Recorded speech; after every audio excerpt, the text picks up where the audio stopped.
Hi, my name's Aaron Espindola, And I'm Linda OJ. and welcome to another episode of the NextGen Business Podcast. Let's go. The NextGen Business Podcast is produced by the Small Business Community Network. Visit them online at www.sbcncanada.org.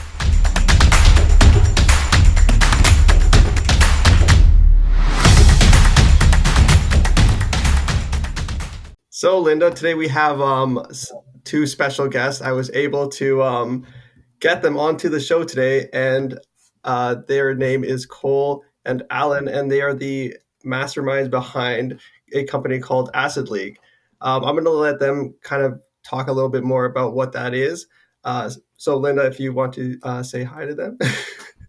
Well, maybe I don't want to say hi to them. Maybe I want to be one of those moods where I'm being rude. First of all, before I say hi to these two lovely young men, how did you find them, Aaron? So it's actually quite interesting. My friend actually works for them. He does the bottle packaging at their Guelph plant, and then we also I have another friend that actually is one of the supervisors actually in the facility, and then another friend that's another friend that's actually doing I think doing like a work study type of thing with them, helping come up with some of the different formulas for their drinks. So yeah, like my friend group, they bring the acid leak stuff over, and we're just trying it out. I'll throw Aaron under the bus for a moment. He actually the true reason he wrote me in where I was at the bank depositing some checks, and he waited for my transaction to finish and quietly came over and introduced himself. So I will say that there is a funny coincidence to this whole thing, and here we are a week later speaking to you. Yeah. Oh, I love it, guys. I love it. So, Cole, you're the one who just spoke, I guess. It's lovely to meet you. And then we have, I'm sorry, my angel, I forgot what your name is. Allan. Allan. So we got Allan and Cole. Question I'm going to ask you first of all is how come you guys are working together? How did you guys meet in the first place? I'll take it away. This is one of my favorite stories to tell. So I was doing a year abroad and came to University of Guelph, and I landed in a physics lab where I met this handsome guy on the call, and he had briefly mentioned that he was in the food science program. I had gotten in on a general science degree and had ambitions in joining the food science program. I figured I would do sort of the backdoor routes. And when I first met Allan, I had found out that he had a culinary school diploma and a economics degree from Queen's. And I thought to myself, okay, like I'm going to latch onto this person. I'm never going to let him go. And that's exactly what I needed. I was hungry to learn and maybe be exposed to ideas beyond typically what people that are 18 and 19 years old coming into first year. Allan was this learned, well-spoken man, and I sort of immediately gravitated towards him, and we became friends ever since then. I'll let sort of Allan continue it from there. I mean, that's like a really lovely portrait that Cole painted of me. No, I mean we were friends throughout university, and we graduated together. And I think there are many reasons why we've remained good friends, but one of which is our shared love of food. We love food in a really dynamic way, and we both studied food science. So there's a lot of depth to that love. And when we left, both of us, I think, were looking for something exciting. And I think, like for me, I've had experiences. I started a food company in university. I also, in the summers, like students would, worked in industry. And, I had a long story as a long path, as Cole kind of described, towards food science. And I really thought I wanted to be a product developer at, insert big food company here. And I just found that when I got there, it wasn't quite as exciting as I thought it would be. And so I think Cole and I were both searching for that something special. And, Cole went to Chicago. I went to Spain. After university, we did a little bit more soul searching, and we worked kind of in food, but not traditionally what, the Guelph Food Science program kind of, feeds students into like big food, right? And so we came back, and, there's a greater story to how it all got started, but, it was kind of serendipitous. I think Acid League was kind of born out of, who we are and how we love food. I'd say before we move on, something that neither of us alluded to is we both had an opportunity to test the waters. As Allan mentioned, he had a business during university, and I did some product development for him. And I had a business in university, and he did some menu development for me. And so we were able to sort of understand our ability to work together and pre-qualify each other in that context. It was definitely meant to be, and I think you guys attended Guelph University, did you? Or yeah, isn't that wonderful, Aaron? We've got the most fantastic, interesting guests. I can't wait to find out more. Yeah, I was super excited when I met Cole at the branch. Right when he said, my coworker asked him what his company was, and he said Acid League, and I my eyes got all wide, and I'm like, I'm gonna ask him to be on our podcast because I definitely want to know a little bit more. Because what I've been told is that you guys are doing something completely different in the industry, and you guys are doing things with vinaigrettes or vinegars. Can you maybe explain that a little bit to our guests or to our listeners so they know a little bit more about the company? Yeah, I mean, the start of this business was really kind of founded on the idea that vinegar as a category hadn't really been touched for a long, long time. And it also happened to be this category where everyone has vinegar, it turns out, but no one thinks very much about, what they're buying. Like no one's very mindful about it. No one's married to a brand. And it also happened, that apple cider vinegar was gaining a lot of popularity and drawing a lot of velocity towards the category. But really, when you look at, even high-end grocery stores today and what the vinegar aisle looks like, it's a lot of, you can probably imagine it quite clearly. It's a lot of old school looking, maybe fancy writing, green bottles.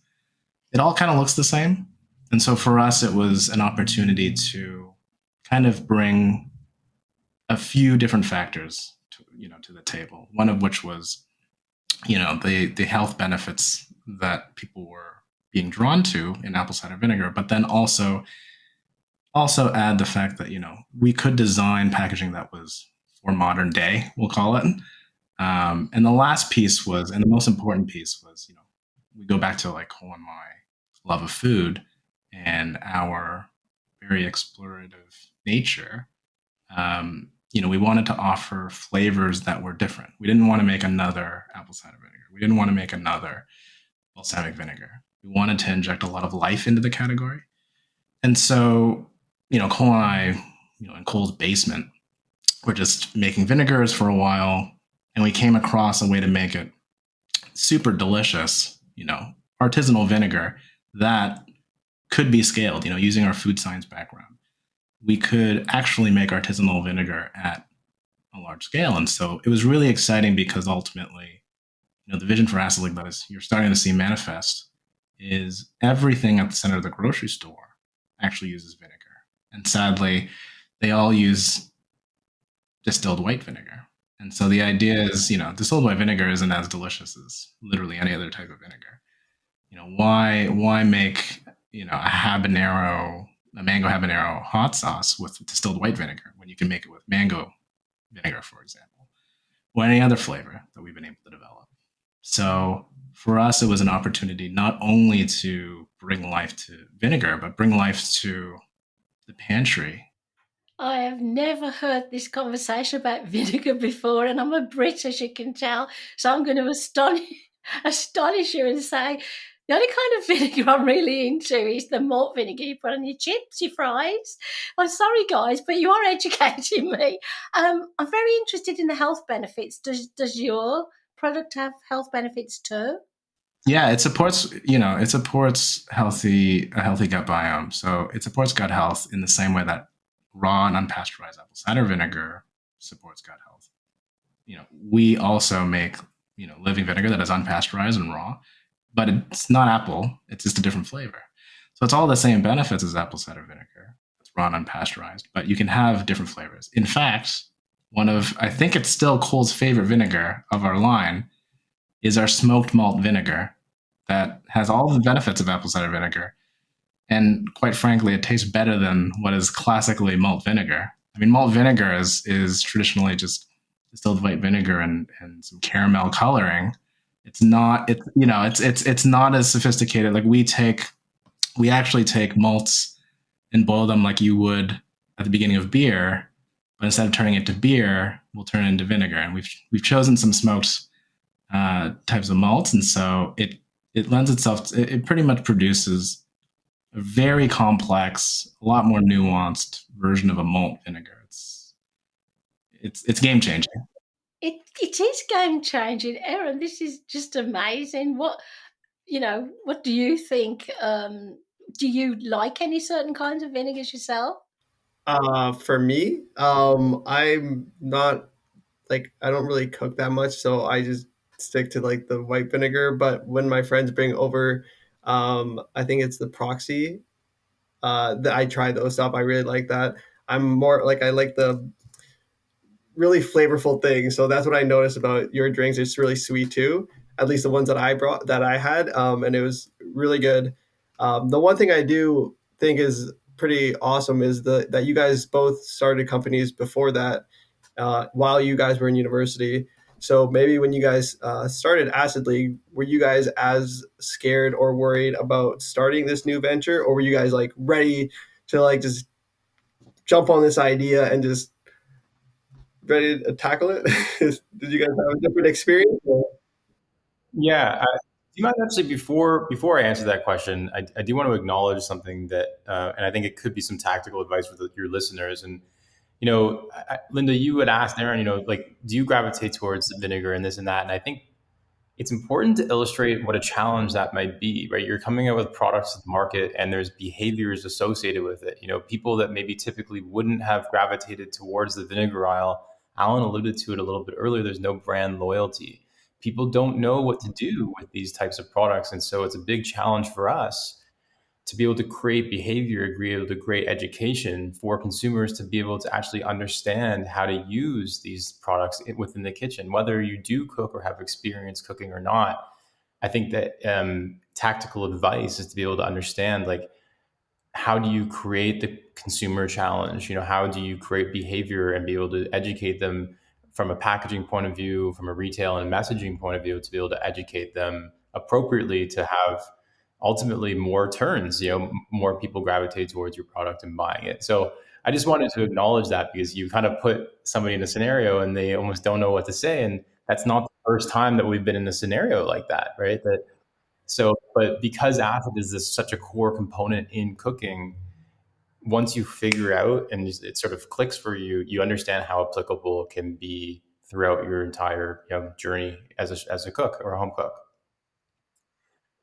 However, to answer your question from before, I'd say that both Allan and I are pretty we understand risk, and maybe Allan in a little bit more of a calculated way. I'm a lot more emotional in the context of how I'm going to go about a scenario. I would say that, like, experience, not only through my own business, but also as a salesperson, knocking 100 doors a day, trying to sell a product door to door, you develop this stigma, it's not stigma, you develop this tough skin, if you will, of being able to face rejection. And I think, like, one of the things that most people as small business owners and entrepreneurs, they're most nervous about people rejecting them and rejecting their ideas, and very quickly being able to switch that off in your brain and overcome those objections and overcome those challenges was a huge lesson learned for me in my past to come through and take the leap to start this business. So I guess my thoughts now are going back to the branding aspect and how to get the consumers to know what they're looking for and even look for it. So you've tackled that, haven't you, both of you? So do you have different roles? It's always a work in progress, isn't it, Allan? because obviously you've got your target market, but how did you decide which one of you were going to do what in the like? You're the salesman, I guess, Cole. So did you come up with the brand concept? Did you work on this together?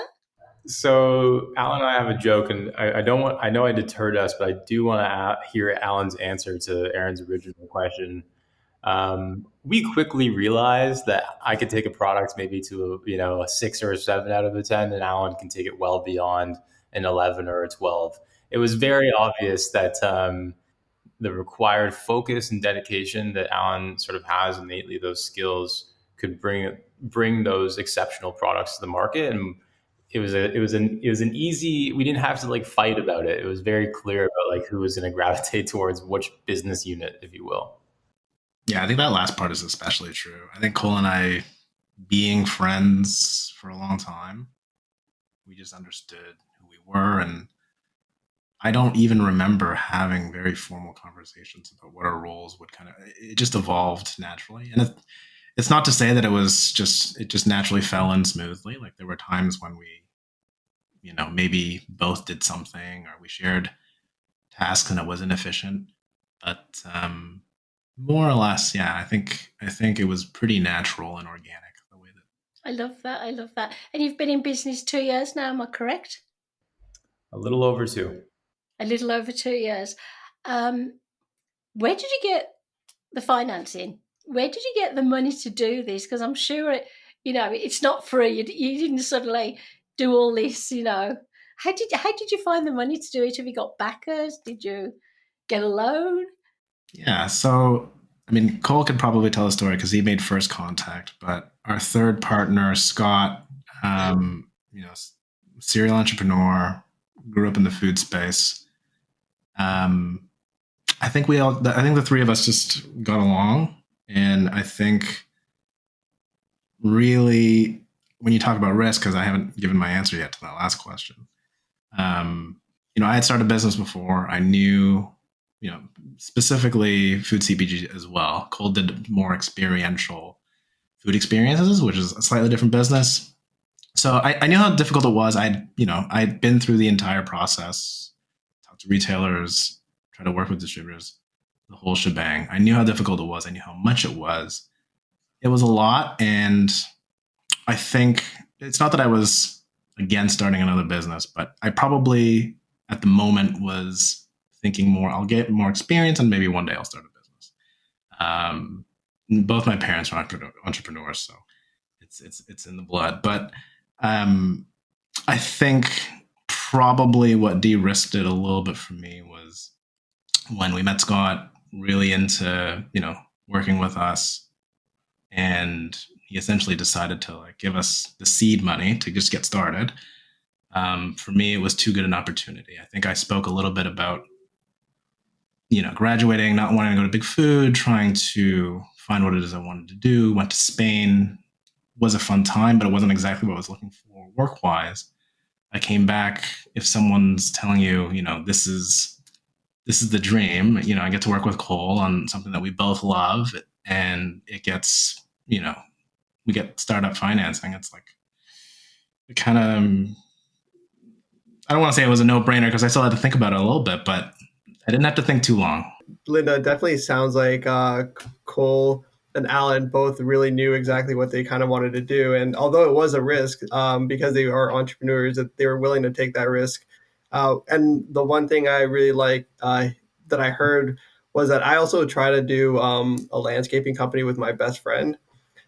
Some people will tell you never get in business with your friends and family, but I think it was really important. It was really important when Cole said that the communication part. It sounds like they both have they both communicate to each other the way they need to make the company successful. I think that's a very big part of having and running a successful company is just having that communication. Because a lot of people with my friends, sometimes I would just be scared to hurt his feelings, or we kind of tiptoe around each other, and decisions weren't going to be made that way. So for any of our viewers listening, just making sure that the communication is very key when you're starting a company, especially in the very beginning when people are still kind of nervous willing to do the work, but still a little nervous to take the plunge. It's just, I feel like the communications come up a lot throughout our podcast. So I just wanted to point that out for everyone.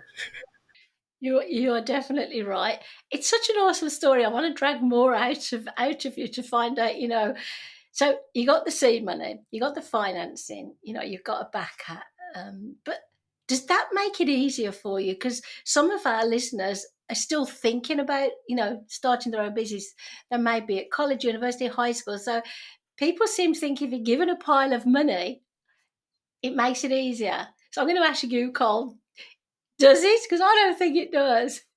Yeah, when you're playing with somebody else's money, it becomes actually a lot more, to me at least, it becomes a lot more intense because you not only are accountable to yourself, but you're accountable to somebody else. And I think that's like huge, no matter like what relationship you have with that person that is giving you the money.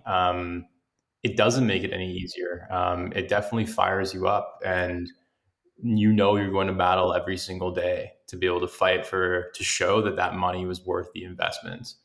And ultimately you got to show value in some sort of context. I think like to sort of go back to Aaron, what you were saying is like Allan and I both knew that we were going to do whatever it took to be able to make this business successful. And like we knew that with each other, and that we knew that we were able to be wisely spend that money and grow the brand to where it needed to go. So, it doesn't make it easier in the context of having the capital.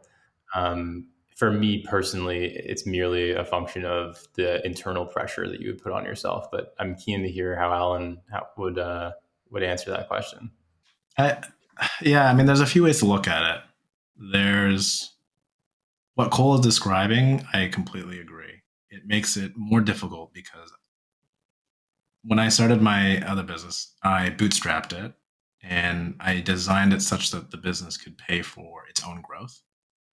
And that's harder because you can't move as quickly.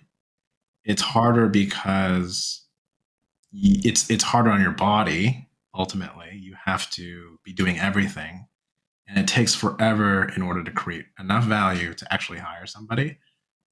If the only money that you are investing is the money that you're generating from your activities. So in a sense, in order to hit critical mass for essentially a business model that is designed to scale, yes, receiving money, it's not that it makes it easier, it makes it possible. It makes it possible within a particular time frame, within a fast time frame. It's more difficult because really it's a different set of expectations. You're not meant to grind away for the next 10 years with this money so that you can generate enough value to slowly grow the business. The expectation is you grow very quickly. And so with that comes a whole host of challenges. First, you got to actually execute on the selling work so that you can grow, so that you have the opportunity to grow quickly. And then the real work begins. Actually building a team, building systems, I think a lot of people take for granted what exists at the workplace. Like years and years of developing the company, developing tools, developing systems, pile onto each other, always improving.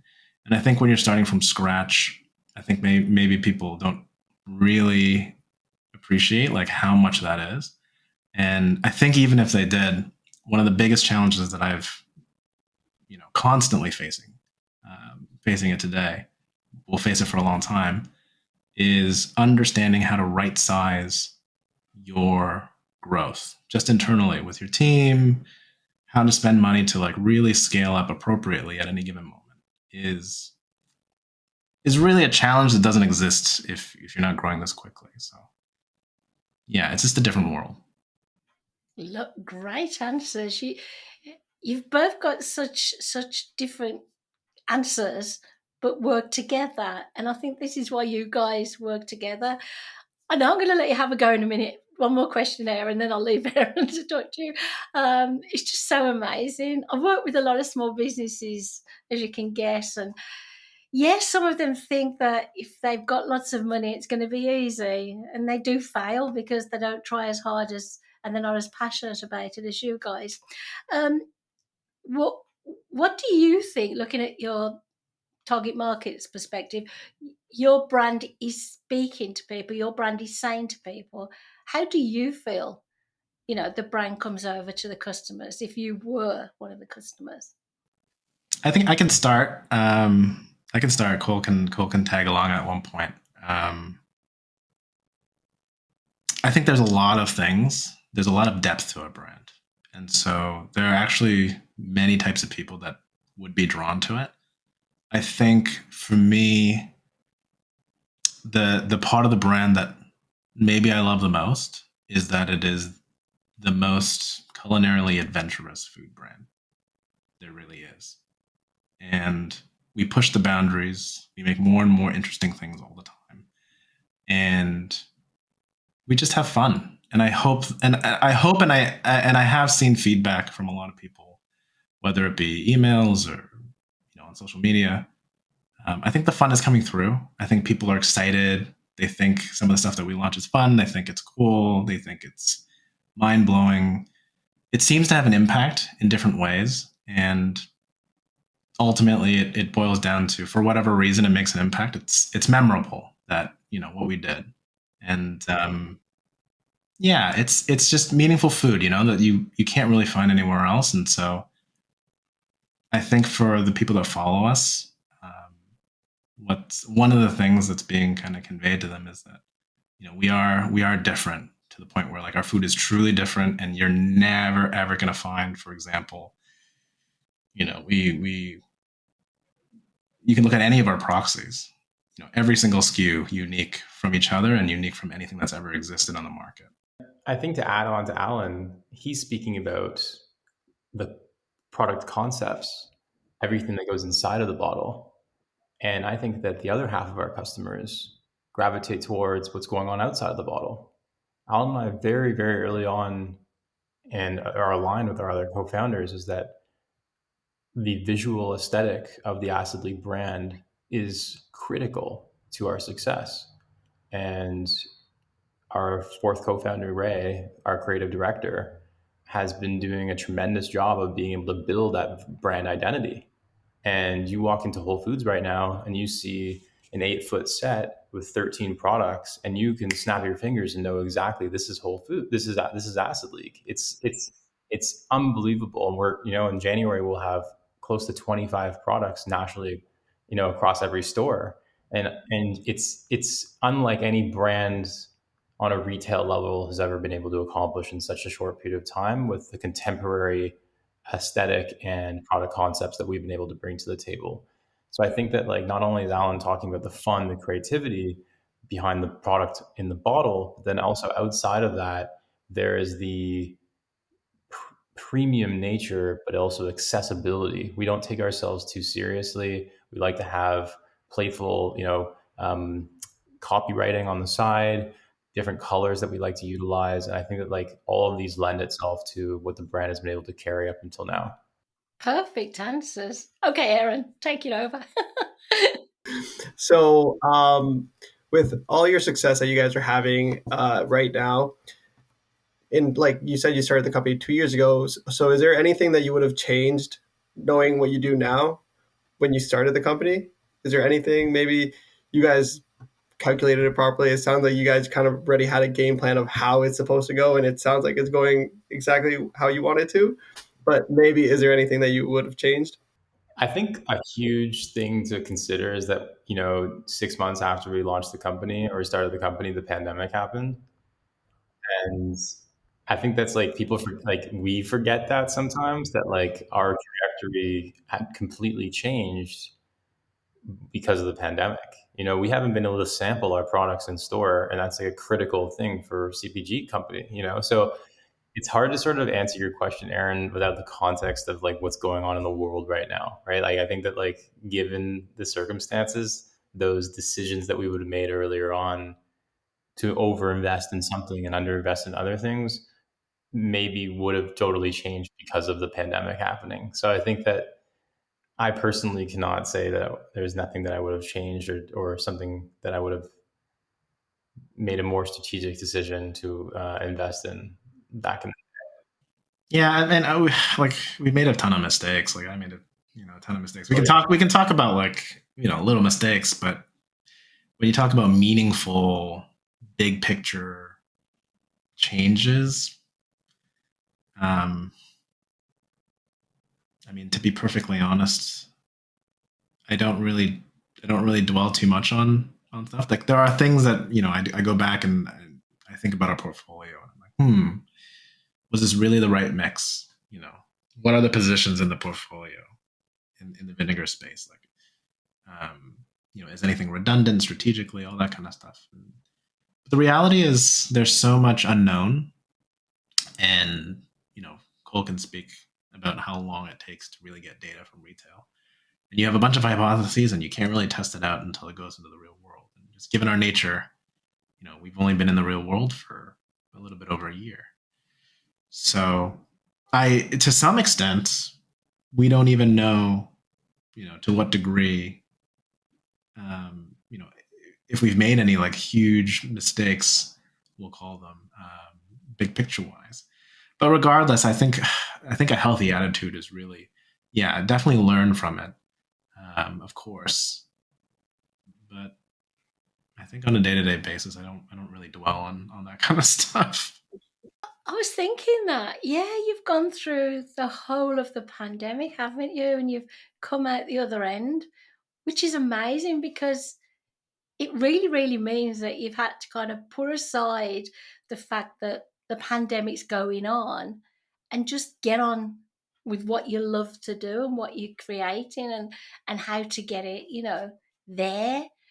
I think it's amazing. It's one of the most amazing, stories. And I like to use the word passion. You're passionate about what you do, but you're not daft. You're very clever, intelligent. I could listen to you talk forever. You're the most amazing. Honestly, you both talk in such a way that I learn from you. And this is how my motivational business started all those years ago. I would, get strangers, I would phone them or visit them and say, please tell me more about how you did it. And that's how I learned. And I'm learning a lot from you guys because I love branding. So Brendan, for you with your business and for all our listeners, this is like a treasure. It's like, we've really got a treasure chest here that people can take bits from and use it for their own experiences. Thanks for the kind words. I don't know what to say. That's how I feel. I've been in business for 20 odd years with motivational steps. I started completely different to you guys. Obviously, I didn't have a product. I was the product. Had a mentor in my husband, and I couldn't sell myself to save my life. I had to prove myself. And now I'm also a consultant to small businesses, and we have the networking organization. But I'm not as interested as you guys. Let's think about this rationally. Do I normally get passionate about vinegar? No. What I'm saying? But you've brought vinegar and what you're doing with it into a different world, and you've made me think more about it. I think it is quite kind of what you're commenting. I think that an ongoing theme that Allan and I commonly experience is people like comment on our question asking ability. Like Allan and I just want to learn. Like we're just ultimately it's how can we better ourselves to make the company better. And I think that like that curiosity is a massive skill to have because ultimately like we know that we know nothing. And the more we ask, the more we understand. And then that is able to like allow us to progress our company in a more progressive way than if we're just acting out of our own, vacuumed ignorance, if you will. I love it. I love everything you're saying. I wish I could just get the real TV people here, and you could talk to them. And I love the fact that you're saying you are, in the nicest possible way, you don't know everything. And there are so many people who start business today and think they know everything, and they're so smarmy about it, and they don't ask for help, and they don't listen to people like you, and they're not continually learning. And this is why I know you guys are just going to carry on, being so successful, and you're going to keep doing new things. And I'm going to follow your progress. Erin, I'm so excited. I can't settle. we both have mentors in our lives, and And, you know, we learn a lot from each other as well. I think that's, you know, the basis of any good partnership. But do you think, Alan, the minute you start thinking you know everything, and I know a few examples of businesses, I think we all do, large businesses locally that have, you know, become complacent and think they're the best and they don't need to know anymore and they're not here anymore. So, Alan, I don't think you'll ever become complacent and stop wanting to do better and know more, do you? You as a team. I mean, it's certainly not in my nature. And there are a few things that we look for. I mean, we're at the point now where I'm constantly interviewing people. And something that, you know, it's different for every role, but something that we want to always get to the bottom of is, you know, something that Cole brought up, which is curiosity. Like, how curious is this person? There's just an innate curiousness that is really difficult to dial up and down in an individual, and I think it drives, you know, how badly they want to learn something, or really in certain scenarios, you know, they can't help themselves from like looking into something. And I think it's across the board such a great quality to have. And quite frankly, it's a great quality to have in life as well. Yeah, I totally agree. Aaron, you must be as wowed out as me. Yeah, I'm as speechless as you are right now. But this podcast is for people that want to learn how to run their business. So is there any tips that you guys would recommend or any advice? We'll start off with Cole and then we'll do Alan. And then maybe you can just leave our viewers with like one tip that you would recommend. Or I think what's funny about this is given Aaron has an intimacy into acid like that we don't even have, right? Aaron gets to hear about our team, about Alan and I through our team. You know, it's probably, I'm hoping very much so that it's the same language that we're using that they're using as well. You know. Yes, your brand must be, you know, the message must be consistent. Yeah. But also, you know, just the general inclusivity of Acid League. I think that like something that Alan and I joke about that we were told so many times is that the whole concept of like Alan, I'm going to steal your answer, I'm sure, a minimum viable product. Like you just got to get it out. You can't be precious about it, and that is in the context of like bringing somebody on board. Like, you know, you got to get over yourself. Like not everybody's going to be able to do something as good as you can do it, but you have to like trust other people to do it. And like in the same context, embodying that into any piece of content or any product that you put out into the world. Like it's never going to be 100%. It's always going to be a work in progress. But unless you get it out, you get feedback on it, you iterate from it, and you continually improve, you're never going to go anywhere. And so minimum viable product is my tip to any young entrepreneur out there. Is just like get over it, you know, get over yourself, get over your like put the ego aside and just like let the world receive what you have to put into it and get feedback from there. That is pretty. I mean, that's a pretty great answer. Did he steal your answer? He didn't. He didn't. For whatever reason, I haven't even thought about the idea of a minimum viable product for a long time. You know, since the beginning of the business. I think my advice would be to really know yourself, and you know, we can dive into the specifics, but you know yourself in what you're capable of. And in order to do that, there's like some discovery, right? You got to push yourself. You got to challenge yourself, whether it be through the business that you're running right now or, you know, in other experiences. I think it's healthy to challenge yourself in many ways. When you know yourself and you have that self-awareness, it really opens you up to being able to actually identify who's going to be a great partner for you. And also just in general, you know, the types of people that are beneficial to have in your life, and also the types of people that, you know, would benefit from having you in their life. And so it's kind of, you know, for life, it's kind of for business. It's kind of good to have that balance across both. But I think more than really what it starts with is is, who you're working with. And of course, the first people that you're working with are going to be your partners. And how well you work as a team is really going to drive, how well the company is going to go ultimately. Great answers. And I know from other businesses, local businesses that have grown, that is when the stumbling block occurs as you grow, whether it's the culture of the company, whether not being precious about what you do. I love that, not being precious. And also understanding each member of the team, and as you grow, finding not the ideal maybe person to be a part of your team, but somebody who may look at things a different way and accepting that. Does that make sense to you guys? 100%. Wonderful tips, Aaron, for our listeners. And I don't want you guys to go, but we've got to let you go. And I'll tell you the truth. COVID has really affected me emotionally, anxiety, stuff like that. Been a lot going on in our family. And so I took the last 2 weeks off for family reason. And you guys have made my night. You really, really have. Because I'm the social sweetheart. I meet people in real life and I get energy for other people and, stuff like that. And you can't do that during COVID. And you guys are so interesting and kind of like myself and Dave and Aaron, we love what we do.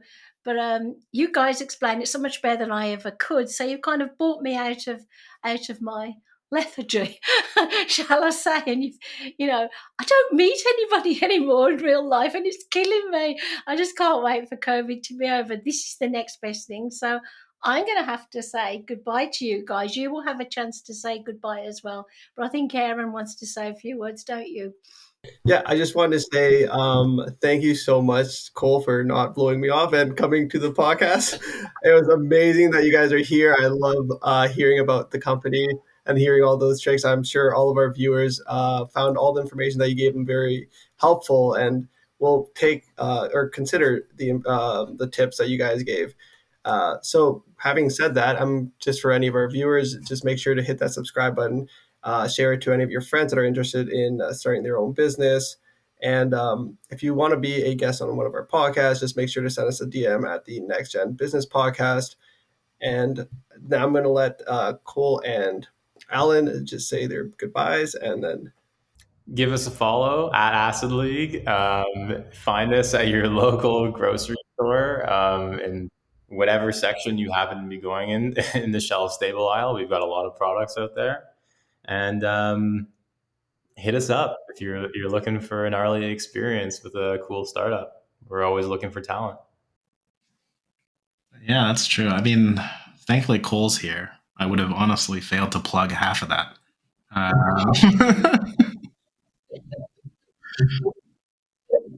mean, I have nothing else to say. It was kind of the perfect wrap up. So, I mean, I'll sign off the way I kind of randomly sign off some emails. Stay sour. Thanks for listening. Check us out at www.nextgenbusinesspodcast.com.